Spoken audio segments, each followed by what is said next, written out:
Ladies and gentlemen, Red Fox.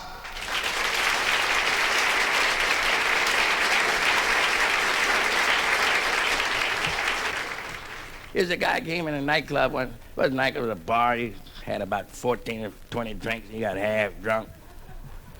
He said, if the furniture business don't get no better, I'm going to lose my ass. Bartender leaned over and said, look, Betty, this is a respectable place. So you don't use that language in here. We have ladies sitting around the bar and at the tables having a few cocktails. Don't say it in here. So a little while passed by. He had 3 or 4 more drinks. He said, if the furniture business don't get no better, I'm going to lose my ass. Bartender walked around and grabbed him and walked him outside. And the chick jumped up to the bar and said, why are you putting him out? His business is almost like mine. She said, if the ass business don't get no better, I'm going to lose my furniture.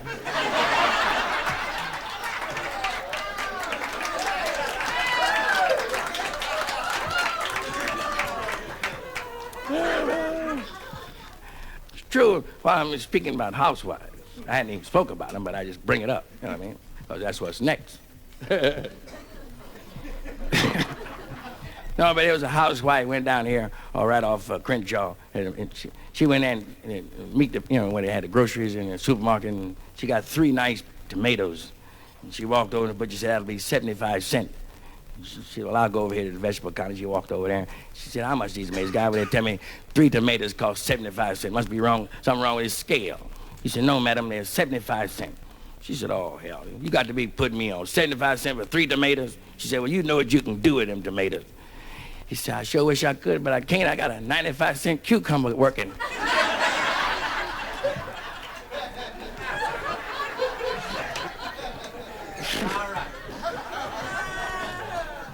See, they tell dirty stories. Not dirty stories, racial stories about different people they do. I hear stories all the time about us. And say we trying to make us look dumb. Say, how do 5 black people make popcorn? And one holds the pot while 4 of them shake the stove. I mean, stuff like that. That causes separation in the races, you know what I mean? So I know some white stories I could tell, but I don't want to hurt my family.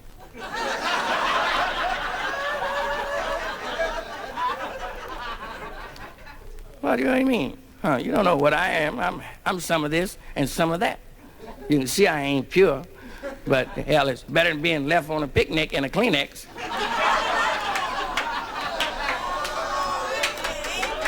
Ain't it?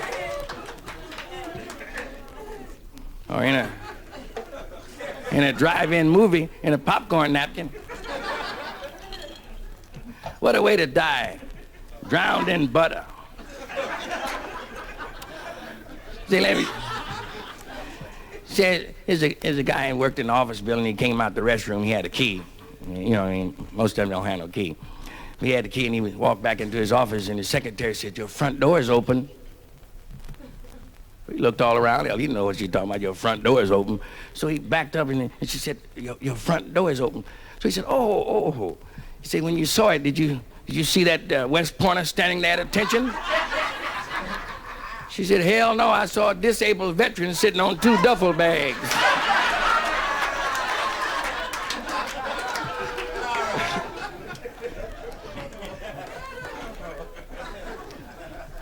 There's 2 bums stopped by a farmhouse and they were looking for a handout, and the old lady was there. She said, well, I know you fellas in sort of bad shape. She said, I'll tell you what to do. I'll give you a good meal if you cut that cord of wood over there. So they started cutting the wood, and the old lady went back inside the house. About 20 minutes later, she looked out the window, and one of them bums was turning cartwheels and handsprings, no hand flips and splits. And she ran out and she said, look, I didn't know your friend here was an acrobat. He said, I didn't either until I hit him in his with this hatchet. See, there was a cat in the drive-in with a chick, and they were watching the movie, and all of a sudden the car next to him started shaking and moving and shaking, and the girl looked over and said, what are they doing over there? The fella said, they're making sandwiches. He looked over on the right-hand side of him, and the car was moving, and the back seat was jumping, and they was grooving on it. And the girl said, my goodness, look over there. He said, what are they doing over there? He said, making sandwiches over there too. She said, well, why don't we make a few sandwiches? So they started making sandwiches in the back seat. And they got home, and the dad he was up because they got in a little late. He said, where in the hell y'all been? She said, Daddy, don't get angry. We were just at the drive-in making sandwiches. He said, well, I guess that's mayonnaise running down your leg then.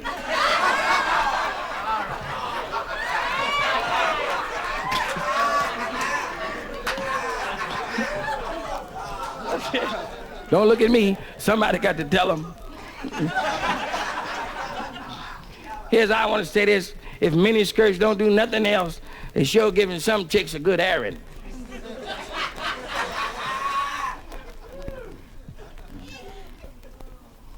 Say his old cat loved adventure, and he set out for Alaska, driving. He drove 3 days and 3 nights to get to Alaska. That's where he wanted to go. Biggest state in the United States. He got to the border. He was just talking to one of the guards. He said, look, what do you have to do to become a citizen up here, where the people really respect you, where you love up here?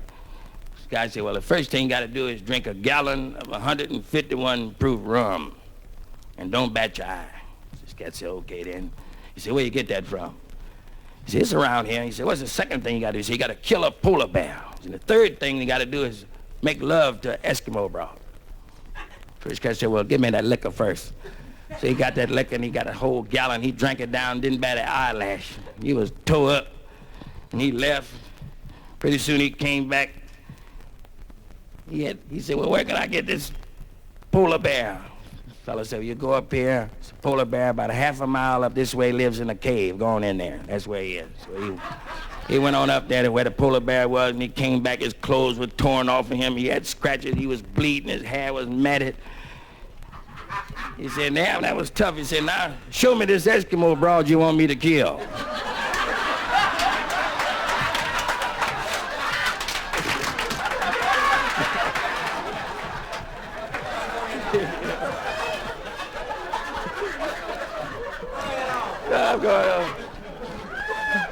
Say, this is a big, strong country boy, you know what I mean? He was big, strong sucker, you know, he worked hard on a mule. He was built good, and he was making love to his girlfriend, and he was really taking care of business. And she said, now, honey, be careful, you know, I have this weak heart. He said, don't worry, honey. I'll be careful as I slide by it.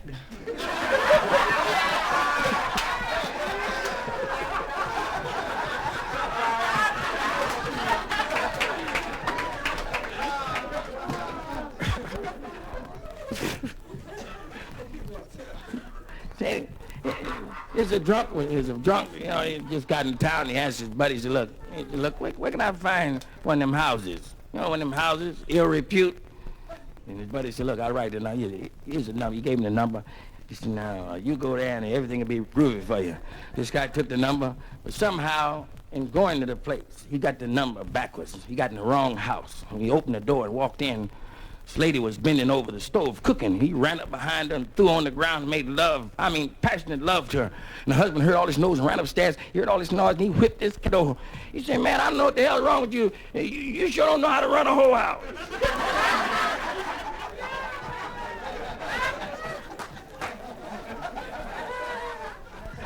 Yeah, people talk a lot different in different parts of the country.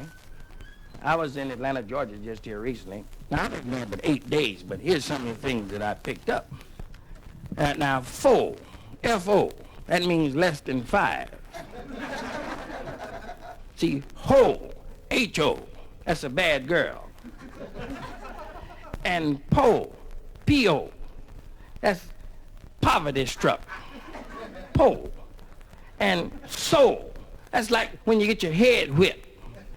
You get so. And woe, that's like when your shoes is wore out. And flow, F-L-O, flow, that's what you stand on. And cho, that's when you got a job to do. You got to do that cho, C-H-O. And row, R-O, that's the sound the lions makes. Row. Roam line. H-O, that's the edge of a lake.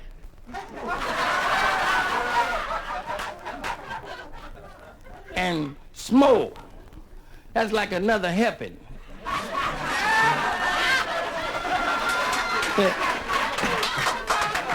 Give me smo. Here's another proverb from the lips of one of the great people that were in the world years ago, Omar Chung. If you get Omar Chung, it was some cat named Omar Chung. You don't know him. It was a cat named Rufus Wilson that wrote one of the great pieces of poetry that we had in school. Old Mother Hubbard went to the cupboard to get her poor, hungry, starving dog a bone. And when she got there, the cupboard was bare, and the poor, hungry, starving dog bit her in the ass. They don't write like that no more. I was laying in bed one night. I was trying to get some FM on the stereo. FM was stolen from Negroes, and they switched the initials. But you know that belongs to us. If you don't believe it, make one of us mad. See, don't you be one of them first.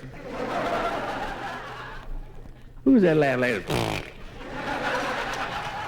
I heard that sound in a motel one night. Then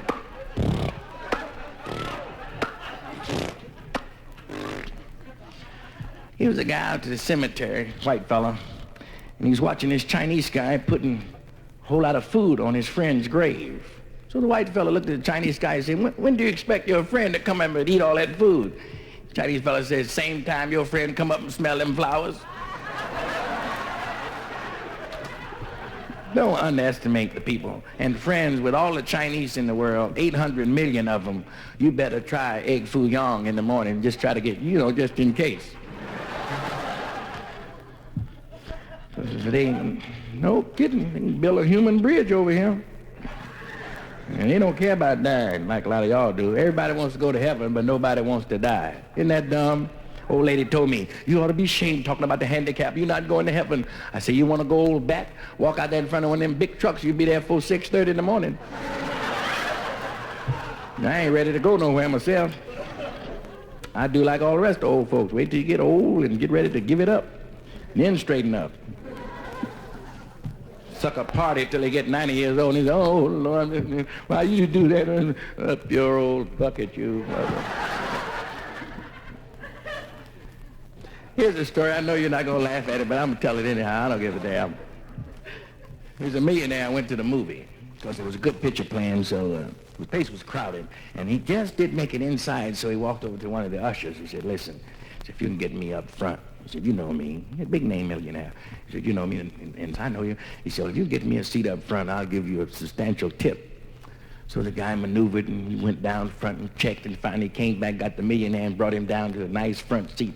He said, I'm glad you got me a good seat because this is the only way I can enjoy a movie is sitting up close, especially one of these mystery stories. So he tipped the usher. He handed him one dime. And the usher looked at him.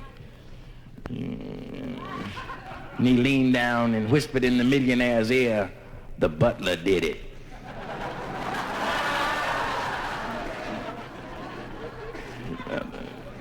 But I'm a veteran myself. Hero in World War II.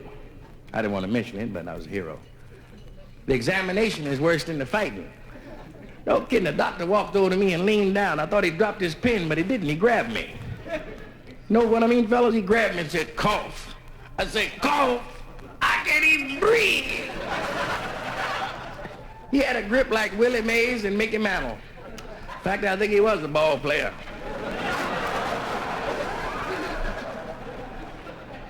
Was a queer walking down the street, had a midget tucked on his arm, and he ran into another queer. He said, look, would you like a drag off of this before I throw it away? There's a guy who was walking down the street, and two guys dragged him in the alley, and they beat him so bad, they mugged him, they had him around the throat, and just whipped him bad. And this guy fought back, he fought, and he knocked two of them down. He got back up, and they knocked him down, choked him some more, stepped on him, kicked him, and then finally, they took his money, 67 cents. He said, man, you fought this hard for 67 cents. He said, no, I thought y'all left that $500 in my shoe.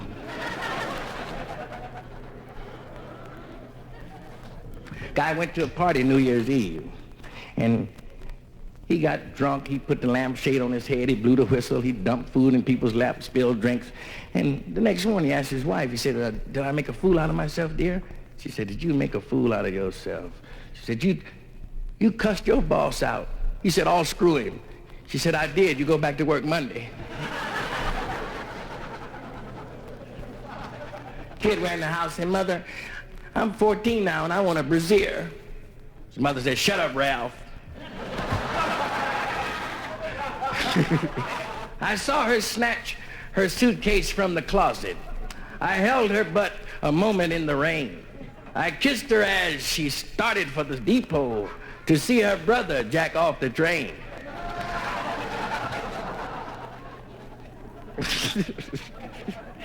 Lady went in the hardware store. She said, "Pardon me, sir, I'm building some things at home and I want to know if you have brass nuts." He said, "No, miss, I just walk like this."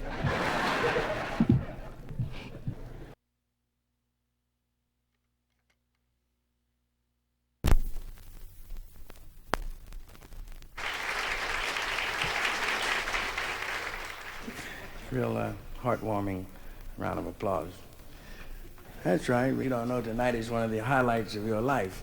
You're going to thrill tonight because I'm good. That's right. I swear to God and 3 other white men, I'm good. I don't get too big a break in show business because I talk about sex, and being Negro, you're not supposed to talk about sex, but hell, Negroes have sex. Did nobody draw us? I'd like to plug a song I've just composed. A lot of you don't know probably that I'm a songwriter. I've had quite a few hits. This latest one I think will be a big one. It's called "If You Were the Only Girl in the World, You Could Name Your Own Price." Maybe that'll do good around Cicero. The definition of the word indecent. This is the educational portion of my show. And you can finish college, sir? Not yet. You've been dropped out a long time, you know. Only one thing kept me out of college: high school. You start spelling those tough words like posse.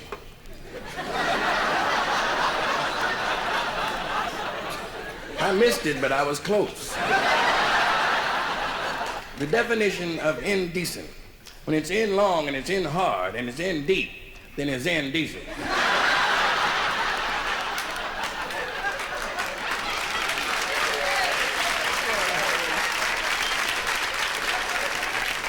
Now you feel better, don't you, dear? Sure you do. We don't do racial stories, but here's a toast to the German bride. Goes in tight.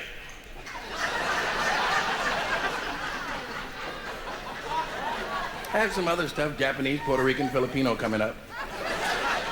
I mention everyone while I'm working.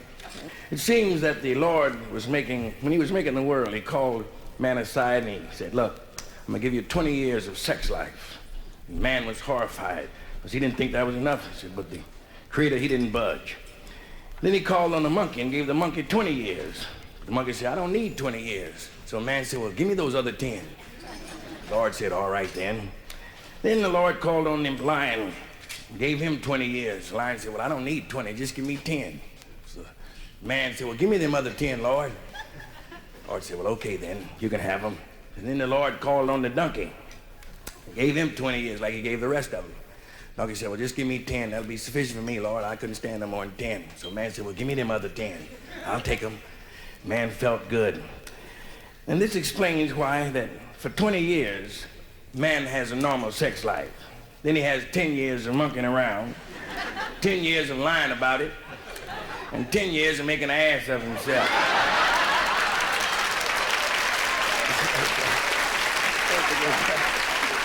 That's what he has. Here was a guy who went to the doctor. He said, "Doc, look at here." Doc said, "You ever had that before?" He said, "Uh-huh." Doc said, "Well, you got it again."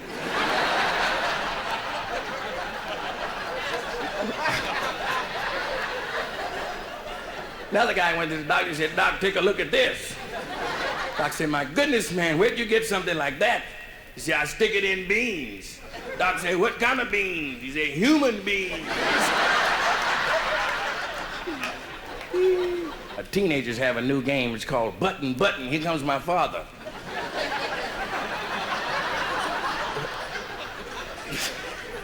You'll excuse me from time to time, folks, if I don't look over this way too much because some ugly folks here tonight. Look at everybody trying to look better. My wife belongs in a crowd like that. Whew, I had bad luck ever since I met her. If I fell in a barrel full of breasts, I'd come out sucking my thumb.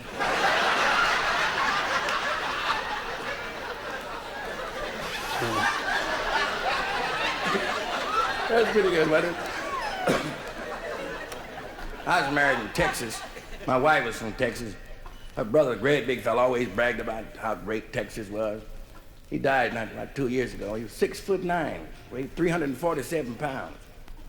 They couldn't even find a coffin big enough to bury him in, so he just gave him an enema and buried him in a shoebox.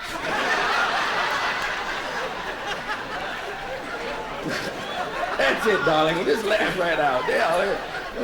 That's why you're here. Some of you might be, feel as though you don't like me maybe already. Well, if you don't like me already, you know that. Ain't no safety belt on your seat. Do like the shepherd did. Get the flock out.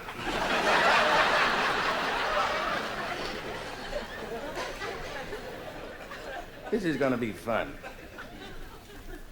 There was a couple of scientists on Mars, and they were getting a whole lot of things. They were bringing them back to Earth. And one Martian asked him, said, look, how do you have babies? And the guy was from America. The American scientist said, well, how do you have babies up here? So we'll show you. And he brought out a beautiful Martian girl with a lot of tentacles hanging down, and they grabbed them together and wrapped their tentacles around each other, and pretty soon her back opened up, and a baby came out. Same size and same look, just a baby. Plenty of tentacles. So the Martian said, now I've showed you, show us how you have kids on Earth. So the scientist was sort of reluctant, sort of bashful. So he finally called out a pretty girl that just won Miss America contest, a runner-up. She was in the science program. They laid down on the floor. And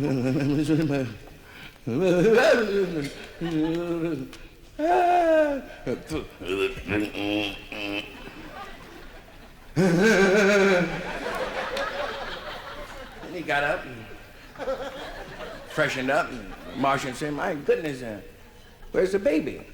Scientist said, well, we don't have the baby for 9 months if we're lucky. He said, well, why were you hurrying so fast at the end? I thought that was a good one.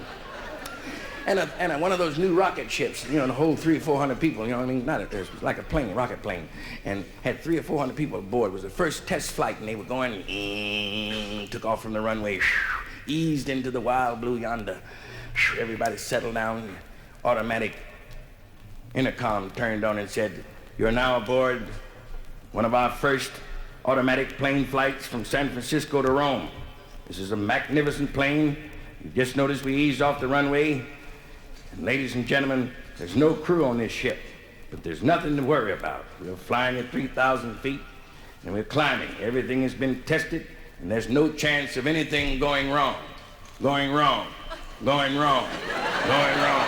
Going wrong. That's a nice clean one for television. There's a sign in the cat house window. Said, out to lunch, beat it.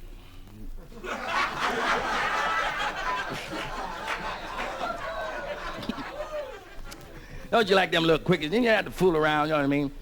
And chick was at a bar, and she was telling her friend who was sitting there with her, she said, I don't want to get tight. So her friend, sitting there, he looked over at her. He said, well, she said, I don't want to get tight. And she got up and went to the ladies' room. While she was going, the bartender leaned over the fella. He said, listen, she may get drunk, but she ain't gonna never get tight.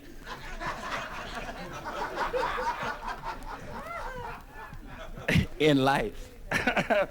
I like drunk stories. It was two drunks sitting on the curb, and one of them had his finger in the other one's rear. No, I had his finger in his other, and the cop walked up and said, what are you doing? He said, my buddy's sick, and I want him to throw up. He said, well, hell, I ain't no way to make him throw up. He said, well, you wait till I switch his finger to his mouth.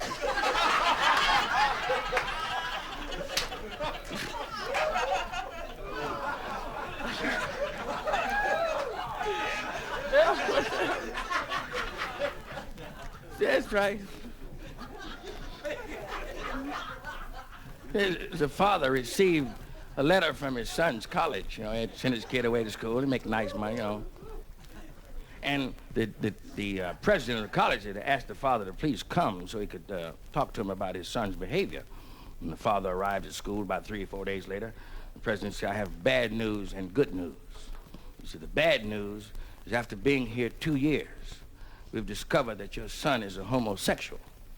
Now, the good news is your son has been selected as Queen of the May. I always like to do a few stories about those fellas because a lot of things happen in bars. A lot of fellas come here and you don't know football players that are queer. You can smack them off field. And they cry, you know what I mean? Shucks. But chicks too. Here was a pretty chick sitting at the bar and nobody could seem to move her. I mean, the bartender tried, a couple of waiters tried, a couple of cats sitting around the bar tried to get her to make a move. Nothing. And the cat walked in, strange cat, funny looking cat too. And he leaned over. She got up and they both split. A couple of cats sitting at the bar leaned over the bartender and said, hey man, what happened? And we've been trying to hit on this chick and this cat leaned right over, whispered to her, said something, and she gets up and leaves with him. He said, well, he didn't say nothing. All he did was lick his eyebrows.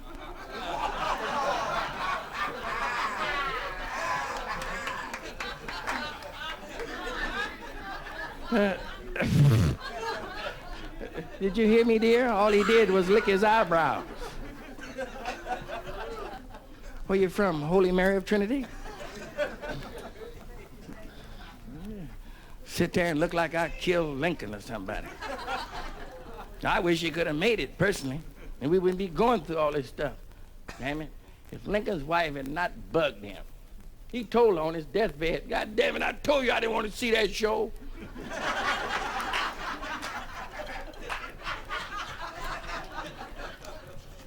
Little boy asked his daddy, said, Daddy, what's a queer?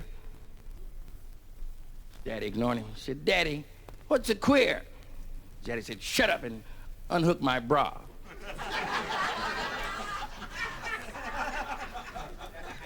No, it's a lot of straddlers. Two queers met on Sunset Boulevard up there in front of Ciro's. One of them said, honey, I just left the doctor's office. I just had my tonsils, my adenoids, my teeth removed. The other quaker says, what? Honey, you mean to tell me you've had a whole hysterectomy? He said, Jesus, look at him. Said, and you think my act is dirty. Look who he called on. And it was two sisters, they were drunk, and they were sitting at the bar, and one of them said, hey, we've been here long enough, let's blow this joint.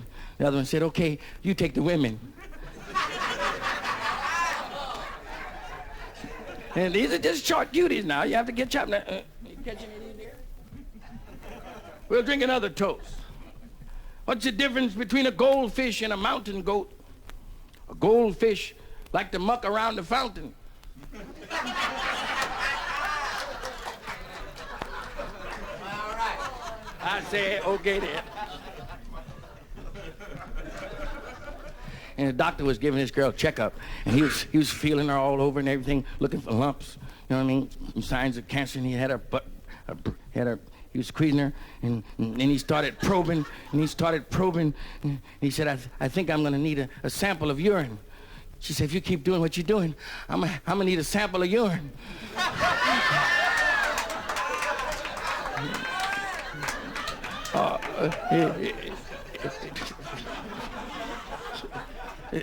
It was a cop, and he wanted his buddies to know how good he was at getting chicks. And so he said, all right, I tell you what, you know that chick's so hard to get? He said, look, I'll take her out tonight, and you listen on my transmitter, and you can hear what goes on. So he picked this waitress up, and he picked the hamburger up, and they both got in the car and drove off into the woods. And his transmitter was on, and he said, give it to me. But his buddies didn't know he was in the car, and he just wanted that hamburger. So she handed it to him, and when she reached to hand it to him, it dropped on the floor. She said, are you gonna eat that? He said, say hamburger, say hamburger.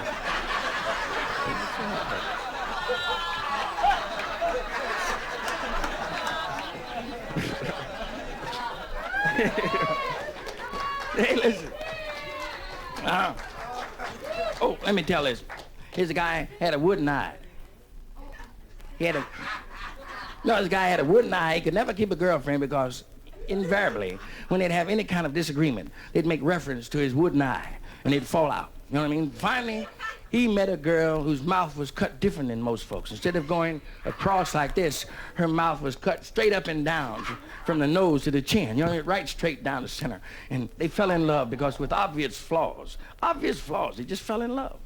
And time went on, and he loved her so much he wanted to marry her. And one night the time was right, and he asked her, he said, honey, would you marry me? She said, wouldn't I? He said, pussy face.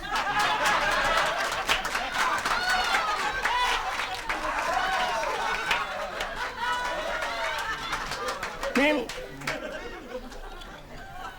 you'd be surprised how many stories there are about eyes. It was a guy who was eating some soup in a restaurant, and his glass eye fell into his bowl, and he mistook it for a large green pea and swallowed it. And he didn't want the doctor to know that he was so stupid he would eat his own glass eye, so he didn't mention it when he went to the doctor's office to get this eye out. He said, well, doc, I have a little congestion in my tract. He said, see what you can do, doc. So get up on the table and kneel on all four. So the doctor walked around the back of him, and when the doctor looked up, there was this eye. Doc looked, he said, now, look, the first thing you got to do is trust me.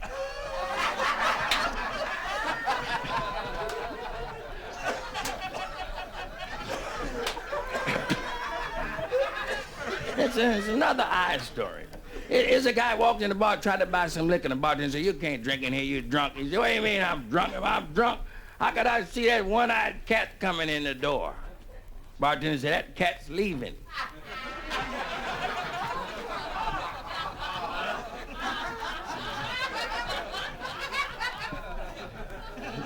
And the little girl said, Mother, what's a lesbian? Her mother said, ask your father, she'll tell you.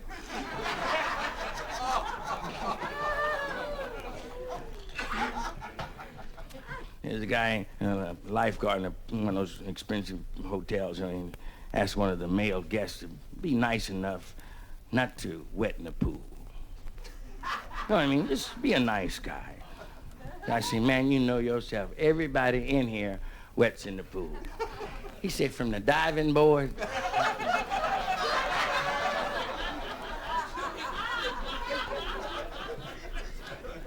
Here's a notice from Civil Defense in case you didn't receive your brochure in the mail last week for the citizens of California.